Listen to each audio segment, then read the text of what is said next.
అమరావతిలో అవినీతి జరుగుతున్నది అంటున్నాడు. ఇవే మాటలు 2019 ఎలక్షన్లకు ముందర కూడా చెప్పావు కదా. 2019 ఎన్నికల ముందర చెప్పిన విషయాలు ఏంటి? అమరావతిలో అవినీతి జరుగుతున్నది, నీకు ఇన్సైడర్ ట్రేడింగ్ జరుగుతున్నది, అమరావతిలో ఈ నిర్మాణాలు ఇవన్నీ కూడా అంటే ఒక మ్యాగ్నిఫై చేసి చూపిస్తున్నారు. అమరావతిలో ఇవి ఉన్నవన్నీ గ్రాఫిక్సే, అమరావతిలో రియాలిటీ ఏమీ జరగట్లేదు అని కదా నువ్వు ప్రచారం చేసావు. నువ్వు అధికారంలోకి వచ్చిన తర్వాత ఎన్ని కేసులు వేసావు చంద్రబాబు నాయుడు మీద?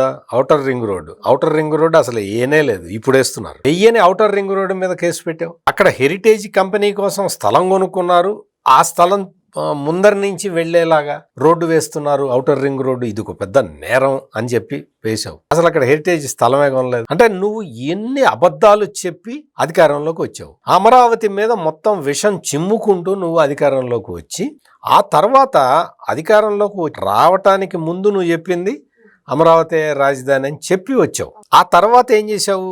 3 రాజధానులు అన్నవాడివి నువ్వు 3 రాజధానులకు సంబంధించి ఏమైనా చర్యలు తీసుకున్నావా? Zero, big zero.